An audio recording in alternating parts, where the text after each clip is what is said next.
Going on, this Roosevelt back again. I know I just got through taping. You just got a chance to see me, you know, live and see this protest downtown live. You know, protesting the Donald Trump and Mike Pence regime. We're here on November 4th, 2017. So for all of y'all who didn't see that video, be sure to go in before this video and watch that one. It's kind of a long one, but you'll get through it. But right now, I got a living witness. After you know, a whole lot of you all on YouTube and some of my personal friends always say I'm crazy whenever I say stuff about police and policing and how people treat people who speak up against them. But now I actually have a living witness, because I keep telling you all, the more and more you all talk against me and say that this stuff doesn't happen, remember I told you, I'm going to get the evidence that's sitting right in your lap. So right now I have with me... Hi, my name is Omar Delgado, and I was attacked by the CPD at my own house. They lied to get into my house. There was no warrant. I was not even told what was actually happening. They put me in a chokehold, and they even tried to take my pregnant fiance away from me as well. And then it only got worse when I was put into custody. They beat me inside there. And luckily for me, I had a bad feeling, and I recorded it. Okay, so if you can see, we're going to show you a little bit of the video. I want to see a warrant. Or the audio. You will, soon as I put your hands behind your back, I'll show no. Call 911. You're doing this right in front of my pregnant wife. Call 911. You're doing this. Could you please come from You said the third floor. You lied to me. Relax. Detectives want to meet. Relax. Would you have opened the door otherwise? No. Because you're already scared of the police. And it only gets worse than that. So tell me, when did this particular incident take place? It took place at my residence at 1841 South Altport. Two cops approached my building, and they said that they needed to go to the third floor. I had a bad feeling, and I started recording it. And then as soon as I opened up the door, they attacked me and said that I was under arrest. I kept on saying, where's the warrant? What is the reason for all of this? Because aren't they supposed to show you that warrant first? Absolutely. And once I'm considered in their custody is when they put the handcuffs, and also when they jammed it into my wrist and almost broke my hand.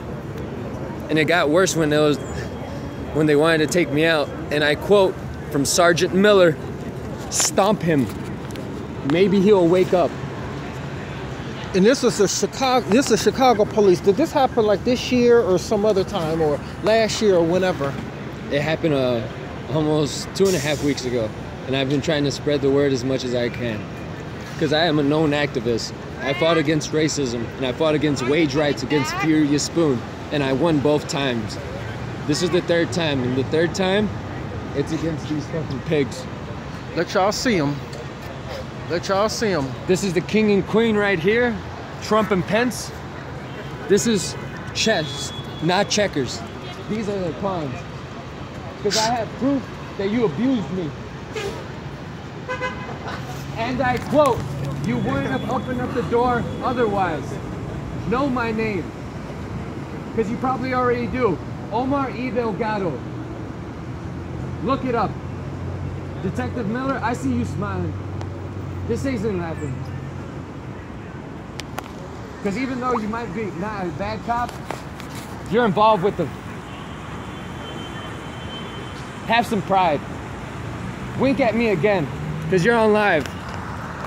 That cop right there just winked at me, because he knows exactly what I'm talking about.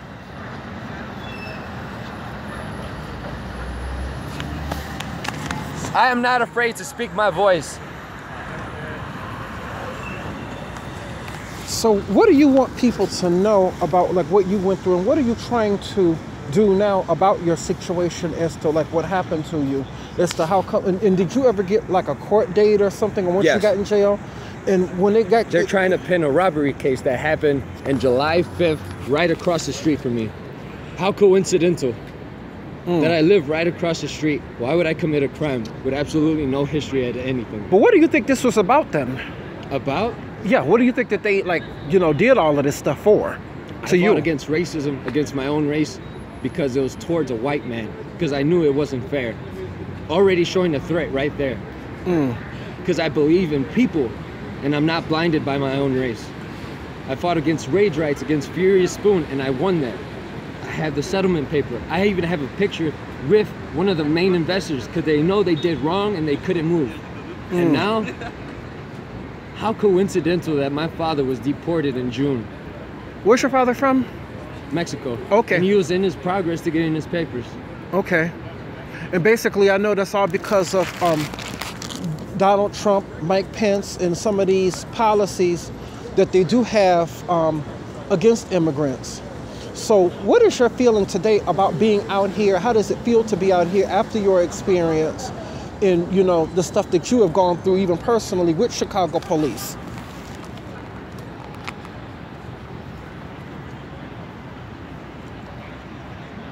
Honestly, after I got out of the hospital from what they did to me, I was terrified. I posted it on my social media account, and luckily I had a few people that actually gave me courage again. And I'm about to have a son, and I want to make a better life for him when he doesn't even know that hopefully this is just a remnant in a history book, that this doesn't happen again. In all type of fights, I will fight for the just. I will fight for the LGBT community. I will fight with Black Lives Matter. I will fight with wage rights. I will fight what is right, because this eventually will affect the future. All true leaders were not afraid to speak, because guess what? Those are the ones that are dead. Well, that's one man's story, you know, right there.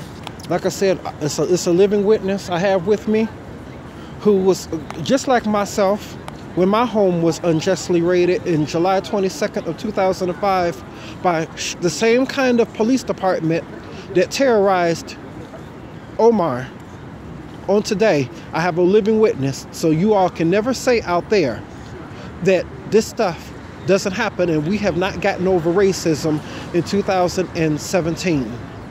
So do you have any closing words that you would love to say to people on YouTube Live, on my YouTube Live? Spread love and not hate. Because once you start doing that, you don't let people like him in power, and you don't let corrupt cops like them into power.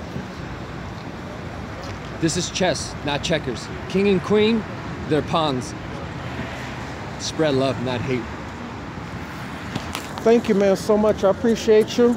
Good to meet you. Thank you. Thank you. And for all of you all, be sure to share this video. Share this video every single place. Because one last thing before you go. Are you still fighting this case? Yes. The next court date is November 17th. Because what court is that out of in Chicago? What court? What building? I will be at 26 in California. And it will be at, I believe, 9 a.m. Do you know what judge you're in front of? I do have the paperwork, but not off the top of my head. Okay. You all heard it for yourselves that, you know, he's still fighting a case, you know, unjust case with Chicago police, doing whatever it was that they did, accusing him of a robbery.